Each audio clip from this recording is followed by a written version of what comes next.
Good Sunday morning to you. Welcome. Thank you for joining us for this virtual gathering of Presbyterian Church of the Covenant in Greensboro, North Carolina. We're really glad that you chose to spend a little bit of your time with us. To church members, welcome. Glad that you're here. We've had an interesting week so far. Hopefully this coming week is going to bring some resolutions around.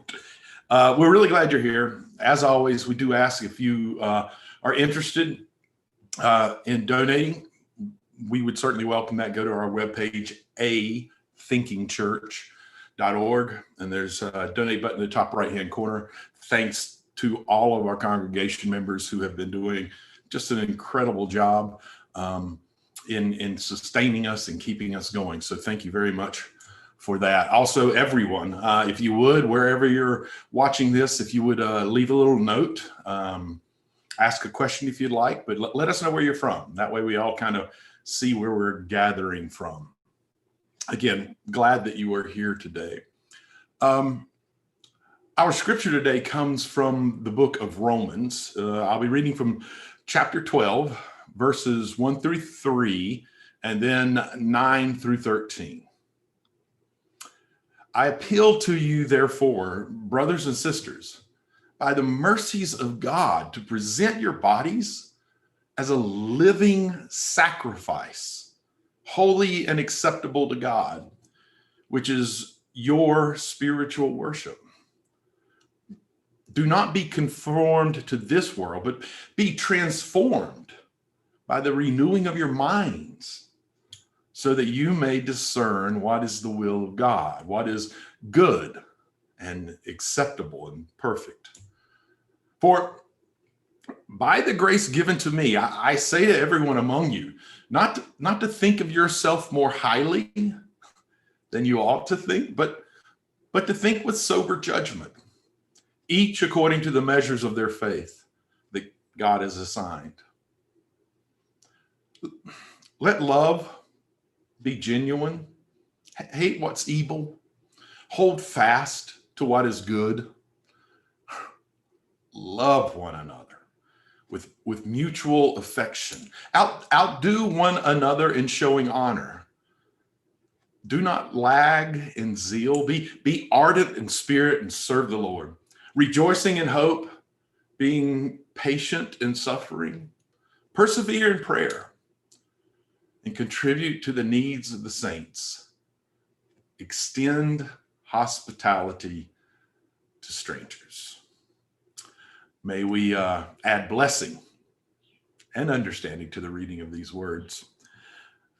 My message this morning is entitled Standing in Solidarity. And if you're a church member, you may remember parts of this from a message that I did earlier, like at the beginning of the year. I feel like it's a theme that we need to revisit, particularly in the times as they are, with so much division going on. So today's message, again, standing in solidarity. So on this very day, November 15, 1935, Germany decided that it was necessary to define who was, and by extension, who wasn't, a Jew. It is one of the defining moments that led to the horrors of the Holocaust. And perhaps one of the most famous and poetic perspectives on that blight on both human history and the human condition. Well, it says this. First, they came for the socialists, but I did not speak out because I was not a socialist. Then they came for the trade unionists, and I did not speak because I was not a trade unionist. Then they came for the Jews, and I did not speak out because I was not a Jew. Then they came for me, and there was no one left to speak for me. Those words adorn a wall at the United States Holocaust Museum. In fact, that wall is the exact place where I first encountered this particular confession, probably over 20 some years ago.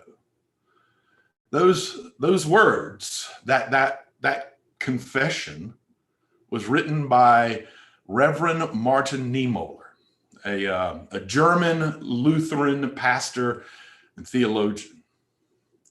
I'm always curious to hear other people's stories about their understanding of that confession. Curious to hear what they walk away from it with. I'm sure each of their stories have influenced my own take on it. And for me, what it speaks to is our illusion of separateness. The way that I see it, the majority of things that are damaging to the world, things that many religions would name as sins, are rooted deeply in the false narrative that we are separate from each other. Even in our trying to help others, we gently and subtly hint at our inability to wrap our heads around the oneness, our sameness. To put it in a more plain way, but I'd argue probably a more profound way, Indian sage Ramana Maharshi was once asked, "How are we to treat others?" His answer was, "There are no others. There are no others." I'd like to share with you something that might feel like a bit of a change of directions, but I promise you, ultimately it's not. It's something that I wrote earlier this year. Actually, I wrote it on MLK Day, and have continued to sort of work on it since. And I think some folks from the congregation, like I said, might remember this. It goes like this. James Earl Ray did not kill Martin Luther King. The shot from his Remington rifle did not kill Martin Luther King. Hate killed Martin Luther King. Classism killed Martin Luther King. Racism killed Martin Luther King. Capitalism killed Martin Luther King. The indifference and privilege of being white in America killed Martin Luther King. James Earl Ray, that shot from his rifle, they're nothing more than an increasingly whitewashed symptom of the grievous and self-important realities that killed the Reverend Dr. Martin Luther King Jr. Now, do not hear me say that the bullet did not rip through the Reverend's jaw and spine. It most certainly did. And do not hear me say that James Earl Ray did not pull the trigger. He most assuredly did. I'm asking simply that you and I consider the role that we played, the role that society played, the role we continue to play in pulling that trigger. I'm not asking you to feel guilty. I'm not asking you to even prove me wrong. I'm not even asking you to suffer shame. I'm asking you to do something. I'm asking you to do something about it. Do something about the classism and racism and capitalism and indifference and white privilege that killed him. Because to this day, they continue to kill him. He may have a new face. He may have a new name. He may have a new gender.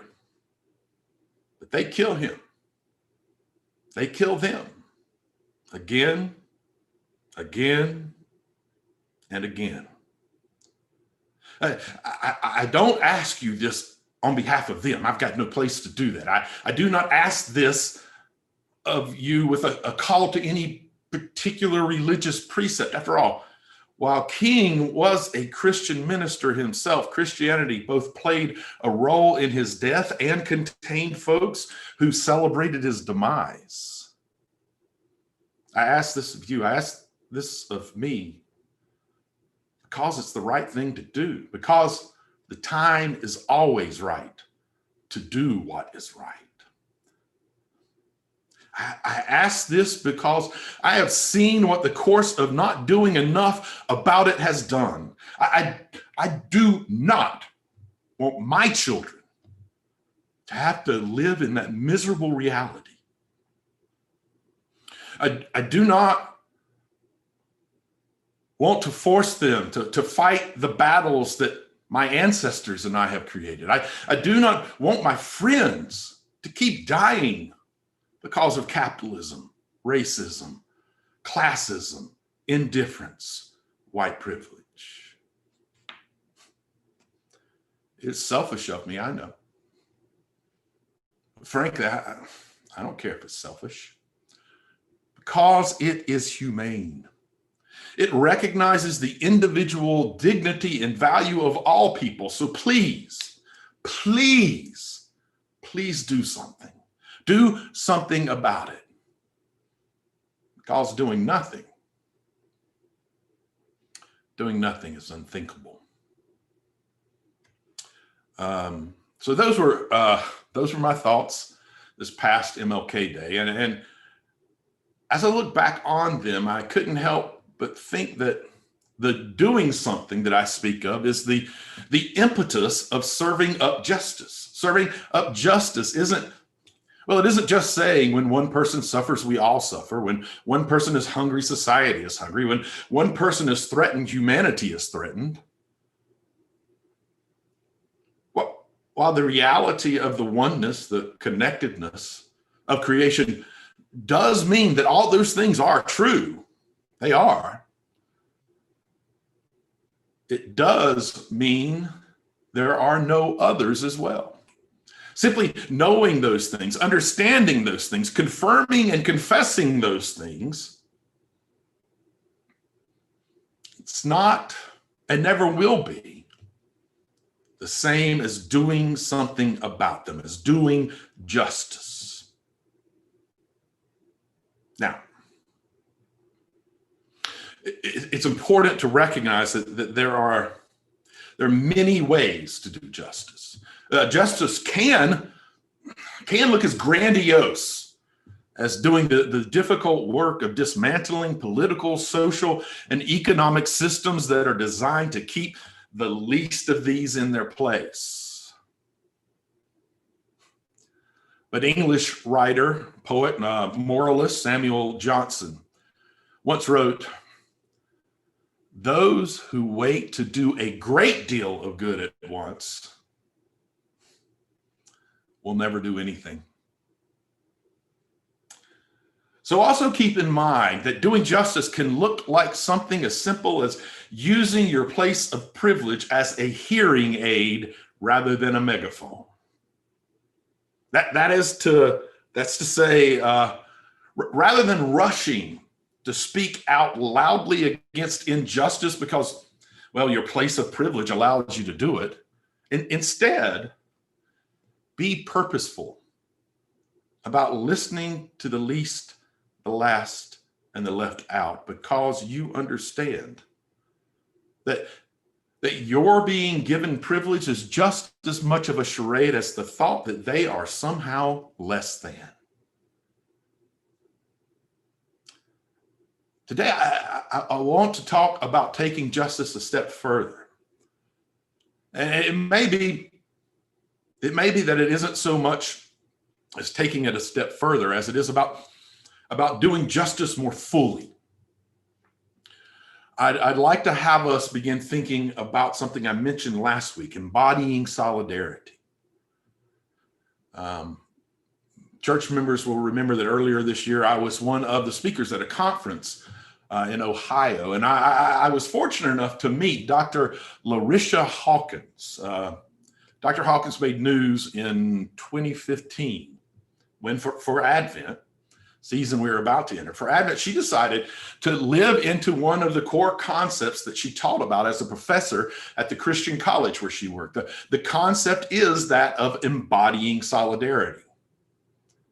Now, for her personal observance of Advent, she made a simple, loving, embodying decision to wear a hijab as a symbolic gesture of support for Muslims during a time when Islamophobia was growing in the U.S. She made a social media post about her decision, and part of that post read like this: "I stand in religious solidarity with Muslims because they, like me, a Christian, are people of the book. And as Pope Francis stated last week, we worship the same God. Because of this simple act of embodying solidarity, Dr. Hawkins, the first Black woman to receive tenure at this conservative Christian university of Wheaton College, was, at least from my perspective, given no other choice but to step down from her position." I'd like to share with you part of what the Washington Post coverage of the story said. The article is entitled, "The Professor Wore a Hijab in Solidarity, then Lost Her Job." And it's written by Ruth Graham. And in that article, Graham explains the concept of embodying solidarity for Christians.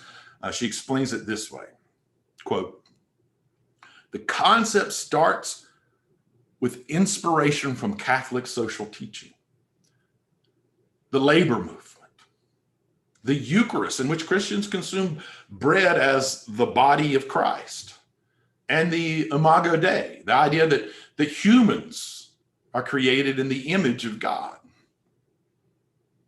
Hawkins wanted to take solidarity past its popular use by do-gooders. Tweeting and check writing are cheap gestures, she says. Short-term aid vacations to developing countries, she says, are poverty porn. I'll just say here that I think all of those things can be good things as long as we don't end up thinking they are fully what justice looks like. Graham then continues saying, "True solidarity, Hawkins was coming to believe, involves physical risk and sustained labor. And it also involves recognizing that structural inequality is a kind of violence with physical effects on its victims." In the interview, Hawkins referred to a passage in the book of Luke in which Jesus's followers, well, they failed to recognize him after his resurrection. Hawkins then says, "My question is, who do we not have the eyes to see?" That's the question, she says, that plagues my soul. Who am I not seeing in their suffering? What entire groups of people, humans, do I not see suffering?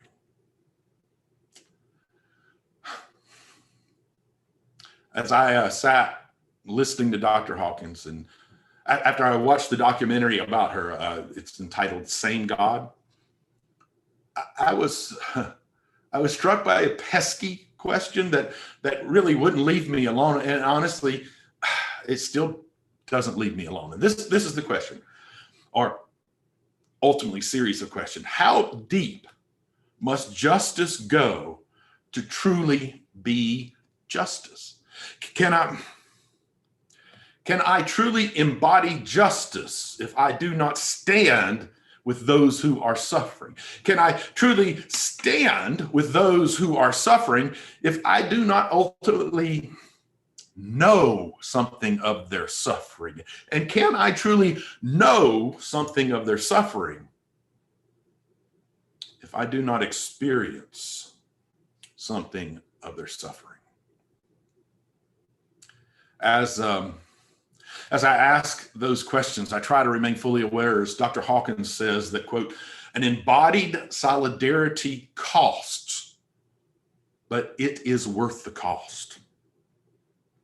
I try to remain fully aware, as Dr. Hawkins says, that suffering with requires our entire bodies. Suffering from a distance is not solidarity. Theoretical solidarity is not solidarity at all. If I'm to take seriously the spiritual understandings of oneness, if I'm to take seriously the concept that there is no other, if I'm to take seriously the concept that when one suffers, we all suffer, might I be called, might I be required to suffer with? If you're Christian or follow the teachings of Jesus, you've certainly been given an example in the stories about embodying suffering, embodying solidarity, embodying oneness. If I am to take seriously the concept of true justice, might I be called, might I be required to suffer with? It's a difficult question, a pesky question. I'm not saying that I have an answer yet, but I do feel like I'm leaning towards one. As I said in my MLK Day musing, I'm not asking you to feel guilty. I'm not asking you to prove me wrong. I'm not asking you to suffer shame. But I am asking you to consider that suffering from a distance is not solidarity, that theoretical solidarity is not solidarity at all. What does acknowledging our oneness, our connectedness look like? That's the question I'm left with. Next week we will knit together last week's message and this week's message for a slightly new perspective on a very familiar biblical verse. So I hope you will join us for that. Let's now take a moment and have a moment of reflection or prayer or meditation. Pray with me or allow the words to go across you and experience them as is fulfilling and enlivening for you. Good and gracious God, life constantly invites us to dance. Life, nature, the universe are playing a continual melody. Songs of joy and new life, songs of ending and loss, songs of glee and silliness, and songs of difficulty and sorrow, songs of life. Too frequently, we do not accept this invitation. Too frequently, we find ourselves caught up in a counter rhythm that is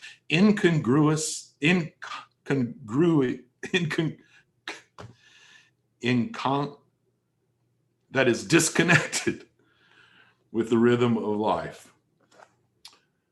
Rather than join in the dance, we find ourselves trying to shape the music to our own song, insisting that others play the music that is pleasing to our ears, and inviting our energies into investing our energies into tripping them up, whether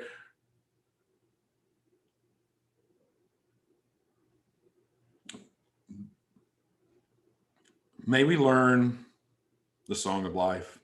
May we learn to see that together all of our songs create a greater melody to which to dance. Help us to hear the beauty in the songs of others. Make us aware of the careful and perfectly joyful way our songs weave in and out of each other. May we sing rather than mumble under our breath. May we dance rather than trip others up. May we embrace each other as we dance this dance of grace and life. Amen. I obviously stumbled on a word there. For some reason, my mind and my mouth would not connect on that word. Anyway, I do want to share with you some amazing music. If you're not familiar with an instrument called the kora, it's just beautiful. Will Ridenauer is one of our favorites at the church. And so I want to share with you a song from him that is entitled Allah La'ake. Hope you enjoy it.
I hope you enjoyed Will as much as we always do.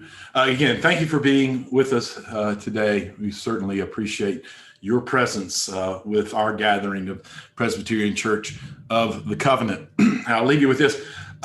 Yesterday in the U.S., we lost to COVID a person almost every minute. Let that just sink in. Let that sink in as I remind you, if you can stay home, stay home. If you can't, wear a mask, wear it properly, wash your hands, and of course, love one another. Thank you again, and we'll see you next week.